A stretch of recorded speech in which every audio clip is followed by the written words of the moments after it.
Bonjour, aujourd'hui on va parler d'un groupe électrogène qui fonctionne, d'accord? On l'a essayé et il fonctionne avec une machine qui tire 3300 watts, il n'y a pas eu de problème. Alors en fait, dites-moi si dans les commentaires, dites-moi dans les commentaires si vous avez un groupe électrogène que vous avez déjà essayé et qui fonctionne avec votre machine à glace, d'accord? N'hésitez pas à me dire si là, il fait du bruit, d'accord, vous me dites la marque, d'accord, faut pas hésiter, d'accord. Le truc il est là, c'est pour rendre service aux autres. Donc si vous me donnez des marques qui fonctionnent, et ben c'est cool parce que je vais pouvoir leur dire à d'autres personnes et ça va rendre bien service aux gens. C'est samedi. Samedi, j'ai deux filles qui sont venues d'EDA avec un groupe électrogène parce que justement, il y avait quelqu'un, un de vous, je crois, qui nous suivait sur la chaîne, d'accord, qui avait loué une machine à glace et du coup, le problème, son groupe électrogène ne marchait pas. Il ne donnait pas assez de puissance. Du coup, j'avais quelqu'un d'autre qui m'en a parlé et elle a dit j'ai un groupe. Je lui dis vous venez ici et on va l'essayer.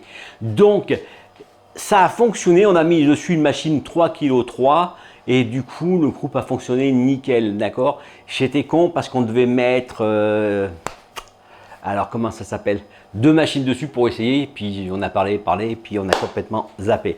Ok, et je crois qu'il y avait aussi, ça ne suivait qu'une seule prise sur le groupe, c'est ça qui était bizarre, mais je crois qu'en fin de compte, normalement il n'y avait qu'une 16 et une 32, d'accord. Et du coup elle avait mis sur le 32, et voilà, parce que quand j'ai bien regardé les caractéristiques, c'était ça, 32 ampères et 16 ampères. Du coup, ce groupe électrogène, je vais vous dire la marque, hein, c'est allemand, mais c'est pas allemand, d'accord, c'est fabriqué en Chine, mais c'est fait avec un cahier des charges, donc du coup c'est soi-disant un matériel professionnel.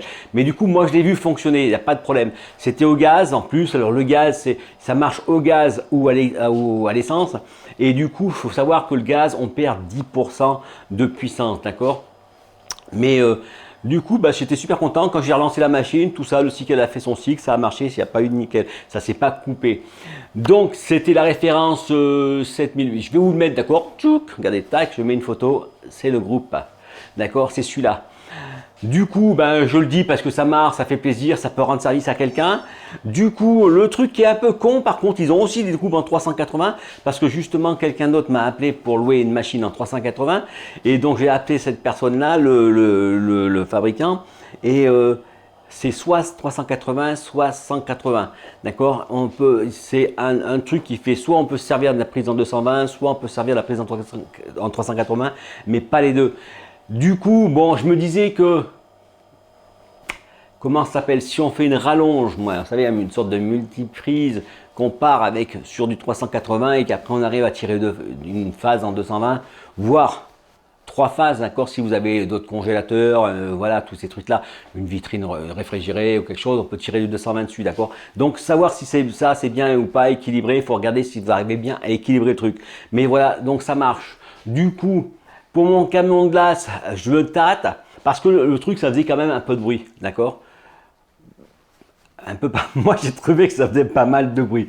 J'ai vu des SDMO qui étaient super silencieux. Alors là, vous arrivez, le truc qui est à côté de vous, même pas on se rend compte que ça fonctionne, d'accord. Mais là, on entendait bien, d'accord. Alors elle le mettait derrière, donc c'est pas gênant. Moi, ce que je vais voir, je vais fabriquer un caisson parce que j'avais regardé sur YouTube et on peut faire des caissons qui permettent d'isoler le bruit, d'accord, phonétiquement, d'accord. En fin de compte, c'est un caisson, c'est en laine de verre, d'accord. Si vous mettez le paquet deux fois de laine de verre, ça devrait absorber absolument tout le bruit. Pensez quand même à faire en sorte que ça soit aéré, d'accord. Si le truc il respire pas, il va canner, ok. Donc bien faire gaffe à ça. Toujours bien avoir une ventilation pour drainer, mais il faut regarder les tutos sur YouTube. Voilà, donc ça c'est super bien parce que du coup dans mon camion de glace, plutôt que de me taper des batteries, là j'ai une autre personne qui fait un camion et qui en a pour 21 000 € de batterie, du coup ça fait mal, hein. Bon, il a 12 kW, etc. Bon, je pense qu'il y a d'autres moyens de trouver moins cher les batteries. Parce que la fois j'avais regardé, maintenant on se tapait autour de les 5000 watts, autour de 2000, 3000 balles, hein, d'accord. Donc 3000, allez, même les 4000 et 4000, ça fait 10 kW pour 8000 balles, d'accord. 10 kW, ça nous fait bien facile, allez, on va dire, ça doit faire 5 heures de travail. On doit pouvoir assurer le truc. Surtout que si on arrive à mettre sur le panneau, sur le toit carrément des panneaux solaires, du coup le peu qu'ils vont donner, surtout que maintenant, à l'époque j'étais contre le panneau solaire, je me disais parce que c'était des panneaux qui faisaient 200 watts. Maintenant on arrive sur des panneaux qui font 400 watts, d'accord. Ça veut dire que en gros, 400 plus 400 plus 400 plus 400, ça va faire 1,50 m. Un camion, une fois je regardais par rapport à la remorque, on était sur du 6 mètres, d'accord. Ça fait 4 panneaux, donc 4 et 4, 8 et 8, 16, 1,6 kg. Bon, c'est toujours ça de prix, d'accord. 1,6 kg, 2 heures, ça fait 3,2 kg. Et ben du coup, vous voyez, dans une journée, on a gagné plus d'une heure de travail. On est arrivé à avoir 3,2 kg de plus, d'accord. Du coup, vous voyez ça, et si c'est 4 heures, et ben 4 heures, ça fait 2 heures de plus. Du coup, vous avez 4 heures de batterie et les panneaux solaires vont donner 2 heures de plus. Donc, du coup, c'est super intéressant. Par contre, c'est volumineux, d'accord. C'est long, machin, et c'est ça, d'accord. Il existe des panneaux, maintenant, en plus, les panneaux sandwich. Les panneaux solaires, c'est super abordable, d'accord. C'est plus le prix d'avant. Alors, à moins d'appeler, moi j'avais appelé un système de panneaux solaires. Le mec, il me dit 17 000 balles pour 4 kW, d'accord. Et je lui ai demandé la marque, comme ça, j'aime bien, moi je chine pas du premier coup, d'accord. Et je lui demande et je lui dis, je regarde sur internet, 3008, quoi, d'accord. Alors, faites gaffe, hein, quand ils payent de la pub, ils vous la font payer à vous, d'accord, la pub. Ok, donc voilà, donc le panneau, le groupe électrogène, ça fonctionne, d'accord, ça marche au gaz, donc il y a aussi au diesel, et du coup, diesel c'est plus lourd, d'accord. Là, un essence ou au gaz, on se tape sur du 65 kg et ça fait facilement plus du double en gasoil. Alors voilà, après c'est des trucs un peu lourds et voilà.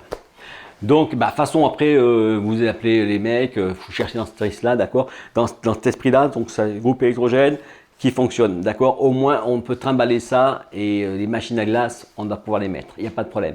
Voilà, j'espère que ça sera utile, ça va rendre service à quelqu'un. Elle est toute seule, vous avez vu le labo? Il est vide, on a vendu la machine. Bon, je vais en mettre une autre. Allez, je vous dis à demain pour une prochaine vidéo. Au revoir.